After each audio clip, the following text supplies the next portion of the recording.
श्री गुरुवे नमः। नमस्कार, मैं सूरज मिश्रा, आप लोगों का एस्ट्रो गुरु एस्ट्रो तक पर आपका बहुत बहुत स्वागत करता हूं। ये आज तक का एस्ट्रो तक विशेष प्रोग्राम आपके पास धर्म एवं ज्योतिष से जुड़ी विशेष जानकारियों को लेके आता है। जी हां, आज हम बात करेंगे वो राजयोग जो हर कोई चाहता है कि उसकी कुंडली में यह राजयोग हो। वह राजयोग है राजनेता का राजयोग। क्या आपकी जन्म कुंडली में राजनेता का राजयोग है या नहीं है? यह आप स्वयं जांच कर सकते हैं। यह आप स्वयं देख सकते हैं कि आपकी जन्म कुंडली में राजनेता का योग है या नहीं।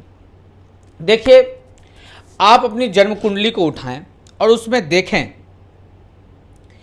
कि आपके जन्म कुंडली में शनि 10वें घर में हो या 10वें घर के जो स्वामी हैं, जो 10वां घर होता है, उस 10वें घर के स्वामी के साथ वो संबंध करे तो भी आपकी जन्म कुंडली में राजयोग बनता है।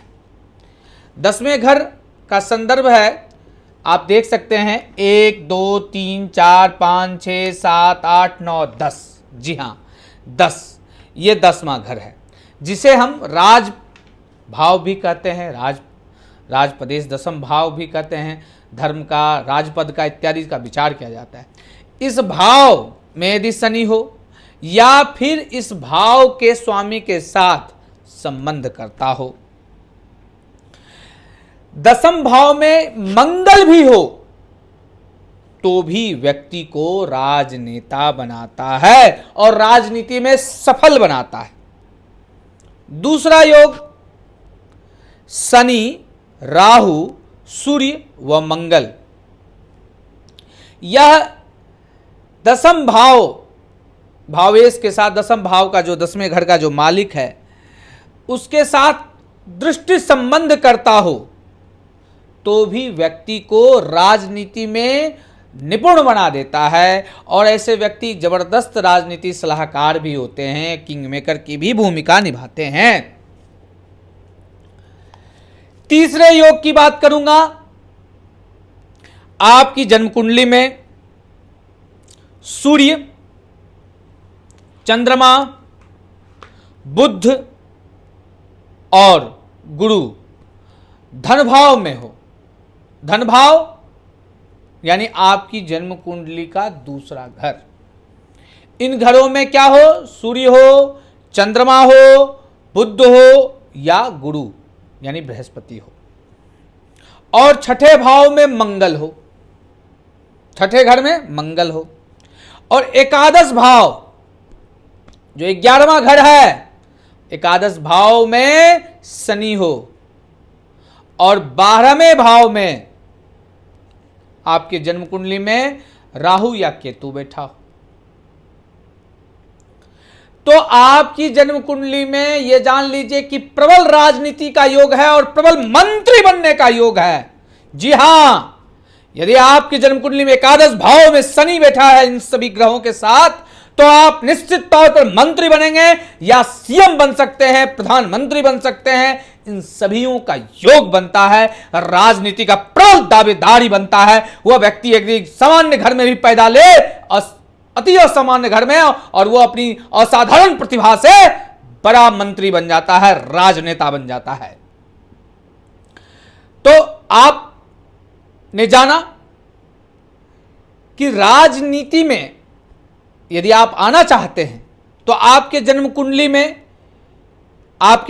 में मैंने बताया कि इन घरों में यदि ये घर ग्रह बैठे हो, ऐसे संबंध कर रहे हो, तो आपका राजनीतिक क्षेत्र बहुत ही उत्तम हो सकता है। आप राजनीति में प्रवेश करेंगे तो आपसे जन कल्याण भी होगा, आपसे समाज संतुष्ट भी होगा और आपकी राजनीति सफल भी होगी।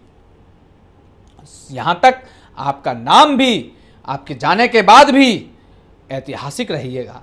तो आपकी जन्म कुंडली में यदि ये सारे योग हैं तो आप स्वतः ही स्वेच्छा से राजनीति कर सकते हैं और राजनीति में एक सफलतम व्यक्ति के रूप में बन सकते हैं।